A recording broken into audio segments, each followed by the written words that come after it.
Hello, I'm Stephanie. I'm the founding editor at Out There Literary Magazine, and today I will be reviewing Ottessa Moshfegh's Homesick for Another World. From my point of view, this collection is about the search for belonging here on Earth. It shows various characters, mostly across America, looking for connection and failing to find it.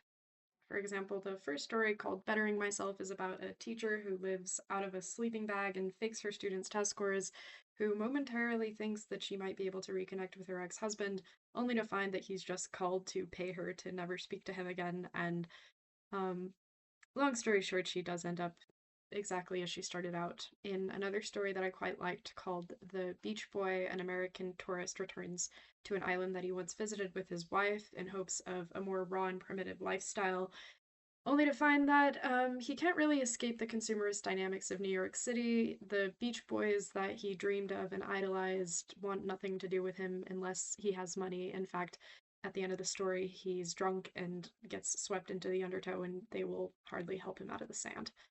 Overall, I'd say the entire collection is a bit of a journey from blaming yourself to blaming other people. The first story, as I said, is called Bettering Myself, about this woman who tries to better herself and doesn't succeed. And the last story is called A Better Place, and it ends with a young girl baking poison berries into a pie and delivering them to a bad man.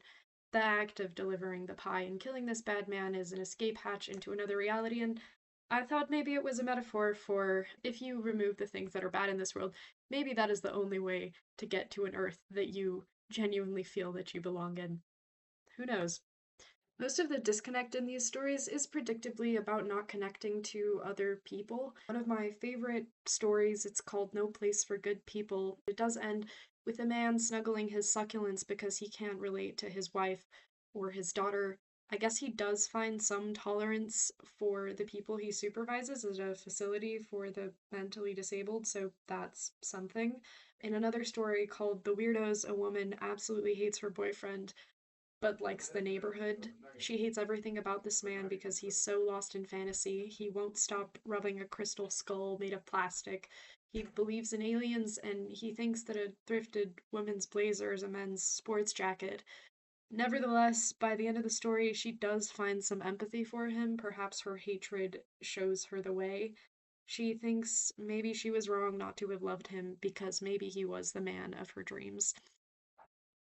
I do have to give the collection some credit because sometimes these characters do find connection, but it's only through extreme neuroticism and unhealthy behaviors. For example, which maybe is true to reality. In one story, Malibu, a bulimic man, is overly focused on his appearance and he hooks up with this woman who he perceives to be less attractive to him. And the story ends with him sticking his fingers down her throat, and that's one way that they share a sweet moment. And in another story, slumming, a drug woman who's like an English teacher, she moves to Elna, Maryland, and she finds that she can only really she wants nothing to do with the townspeople, but she does find some mysticism and wonder in the zombies, who are the drug addicts that she visits once a week. They give her drugs, and that's where all roads end, with drugs. Overall, I'd say this is not a very hopeful read, and that was why I was suspicious of it at first. I appreciate, though, that it's not reaching, it doesn't try to find any sort of external or internal solutions to any problems. It just shows how absurd and disjointed life really is, which I find refreshing. I thought about it for a very long time. As you can see, it's now gotten dark. And I decided that even though these characters never really escape these hopeless circumstances that they're in, that they do find a lot of humor and comedy and even hope through their absurdist worldview. It's almost like a satirical form of acceptance that is so extreme, it makes everything funny, and maybe there's some hope in that. If I were to have a criticism, or it's something that just bothered me personally, it's like I wish that these characters had been less emotionally guarded. Um, I thought that maybe if we saw more of what they were genuinely feeling, or if there was some empathy for the characters, that they could have reached something deeper in their interactions other than just all the dumb things on Earth. as the author beautifully says. And of course, that's something that could be reached even if the circumstances of these characters never changed. Nevertheless, this is a book whose purpose seems to be to show all the dark and disjointed sides of our reality without necessarily trying to change it, and I think there is a place for that, so I give it 4 out of 5 stars.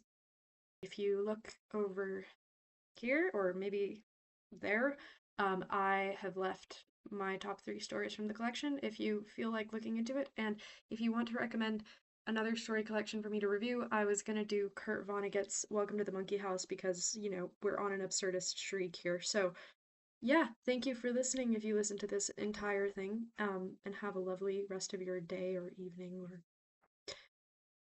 singularity. Goodbye.